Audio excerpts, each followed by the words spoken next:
ایک شخص کے گھر میں چوری ہو جاتی ہے، چور گھس جاتے ہیں، اور جب چور گھستے ہیں تو اس کے گھر کا مال،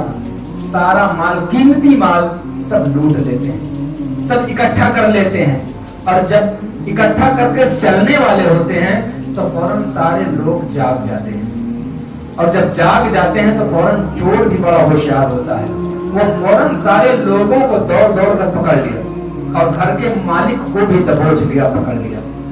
اور ان سے کہا تم کسی سے نہیں بتانا۔ گھر کے مالک نے کہا میں کسی سے نہیں بتاؤں گا، کہا ایسے نہیں، قسم کھاؤ کہ میں کسی سے نہیں بتاؤں گا، قسم یہ کھاؤ کہ اگر میں کسی سے بتاؤں تو میری بیوی کا طلاق۔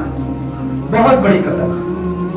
اہل علم اس کی بات ضرور سمجھتے ہیں۔ اہل علم جیسے کہا جائے کہ اگر وہ شخص، اب چور نے اس شخص کو قسم کھلا دی، اگر وہ شخص اب کسی سے اگر بتا دے کہ آج میرے گھر میں چوری ہوئی تو فوراً اس کی بیوی کا طلاق پڑ جائے گا۔ اب وہ شخص خاموش ہے،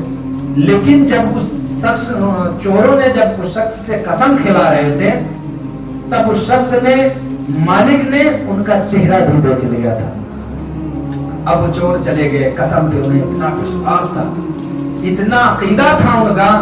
کہ اگر میں قسم کھلا دوں گا تو یہ کسی سے نہیں بتائے گا، اور حقیقت میں وہ شخص کسی سے نہیں بتایا۔ اب وہی شخص پریشان ہے، گھر میں چوری ہے، چوری ہو گئی، سارا مال لٹ گیا، پریشان حیران ہے۔ فوراً وہی شخص امام اعظم ابو حنیفہ کے پاس گیا، جو علم کے دریا ہیں، جن کے پاس علم کی کوئی انتہا نہیں، انہی کے پاس گیا اور بتایا کہ آج ہمارے گھر میں چوری ہوئی، اور چوروں نے مجھ سے یہ کہا کہ اگر تم کسی سے بتاؤ گے تو تمہاری بیوی کا طلاق، اگر چور کی شناخت دیا کہیں تو تمہاری بیوی کا طلاق۔ اب امام اعظم ابو حنیفہ علم کے دریا، دانشور ہیں، انہیں ان کے پاس تو مسئلہ حل ہی ہوگا، ان کے پاس نہیں ہوگا حل تو کہاں ہوگا۔ امام اعظم ابو حنیفہ نے کہا اچھا ٹھیک ہے، فوراً ان سے حکم دیا کہ جاؤ، جتنے بد چلن لوگ ہیں، جتنے تمہیں سمجھ میں آئے کہ ایسے ایسے لوگ بد چلن ہیں، جن کے کریکٹر اچھے نہیں ہیں، جن کے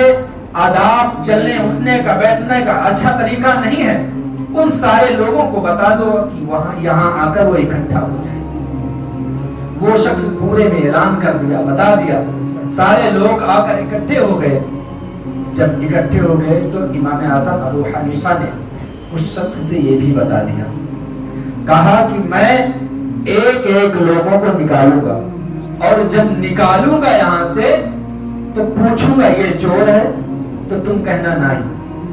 کہوں گا کہ یہ چور ہے، تم کہنا نہیں، یہی کہنا، اور جب چور کی باری آ جائے کہ میں اس چور کو کہوں یہ چور ہے تو آپ خاموش ہو جانا،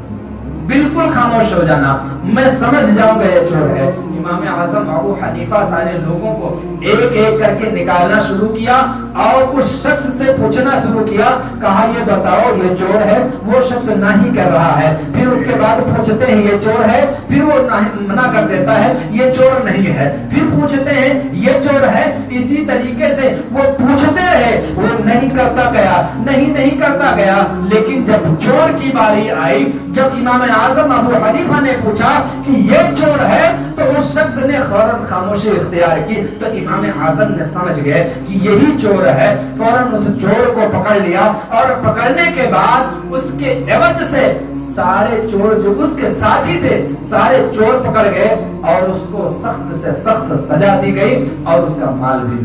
واپس کر دیا گیا۔ محترم حضرات، ایسے علم دار لوگ اگر جاؤ تو مشکل سے بھی مشکل چیز آسان ہو جاتی ہے۔ اگر وہی امام اعظم ابو حنیفہ کے پاس وہی شخص نہ جاتا، کہیں بھٹک کے الگ چلا جاتا اور بتا دیتا تو آج اس کی بیوی کا طلاق ہو جاتا۔ لیکن جب علم کی بات آئے، جب دانشور کی بات آئے تو علم دانشور کے پاس جانا چاہیے، علم والوں کے پاس جانا چاہیے، تاکہ وہاں سے ہم کو اچھی علم ہم کو ملے۔ جیسے ہم کو جب فتویٰ لینا ہے، جب ایسا کوئی ایسا مسئلہ آ جائے تو آپ کو سب سے پہلے یہ جاننا چاہیے